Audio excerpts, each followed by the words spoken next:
Hello, I'm Valentina Herzig for Trans and Peace University. You're watching a conversation with Professor Kees van der Weer on his course Conflicts at the Micro Level. To all our viewers, remember you can enroll now or in any other moment at the webpage studypeace.info. So, Mr. van der Weer, as a student of your course, once I'm enrolled, what will I learn and how can it benefit my future work? Okay. Yes. Well, of course, there are lots of, I would say, numerous types of conflicts between people. Some with low and others with high impact on relationships. Now, conflicts may have to do with different, contradicting, or even incompatible interests, and that can be about anything, I would say, almost.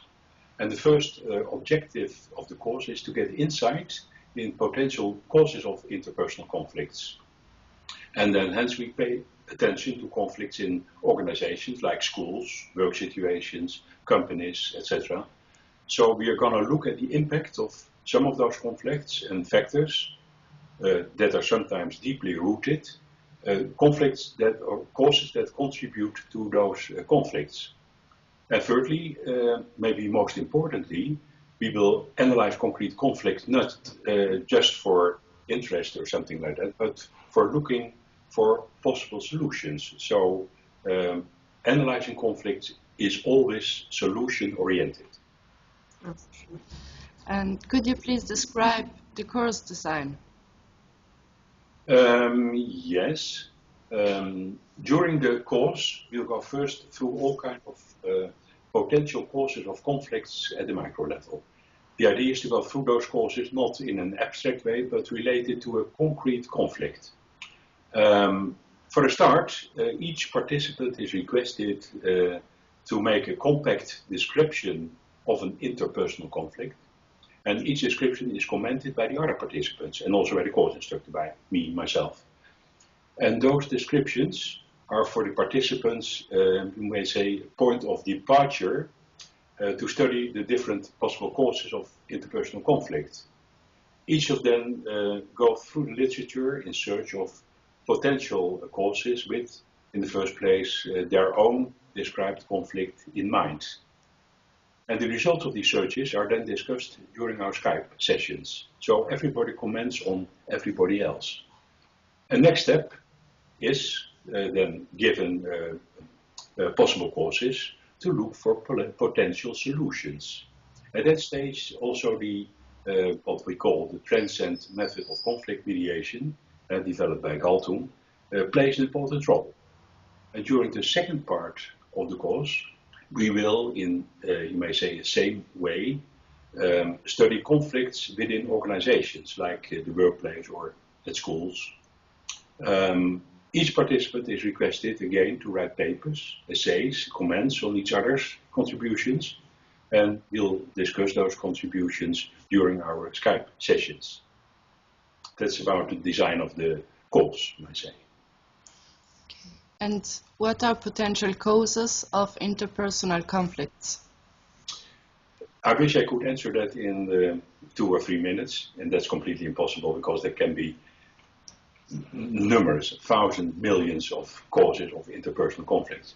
But the material during the first part of the course is partly based on our book, Being Human, Relationships and You.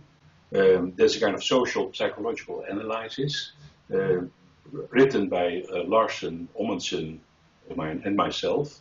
And during the second part we use another book on organizational behavior.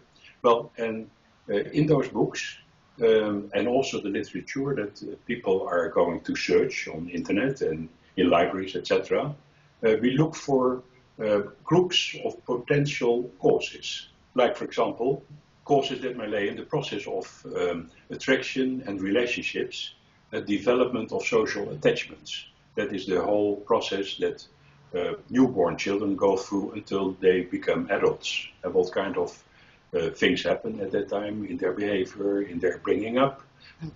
What kind of potential causes may appear that have an impact on later behavior. If they are maltreated by their parents, that will have an impact on the behavior and also on the attitude. Well, of course, there are lots of those factors involved in this process.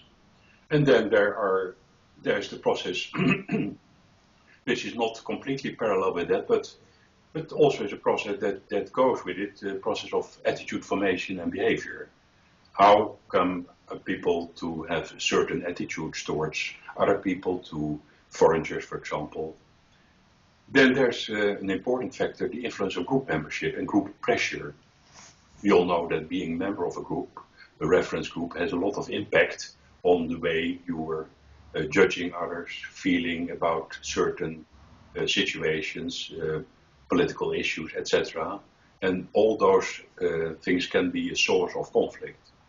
There is also the different processes there are of social influence, like conformity, compliance, obedience. Think about this Milgram experiments of the United States, in which people were tested how far they are inclined to go when they get some kind of order from others. And some people turned out to go quite far in that respect, quite terribly far, like it happened during the Holocaust and the gas chambers. And of course, there are also, and we pay attention to that, although a little, to the so-called cross-cultural perspective.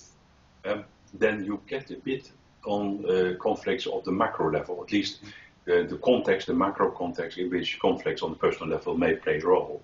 The course may contribute, that's the idea, to participants' awareness of conflicts, its origins, potential causes, and most importantly, it aims to make people look at conflicts in a solution-oriented way. That's the most important thing, what I'd like to add to this.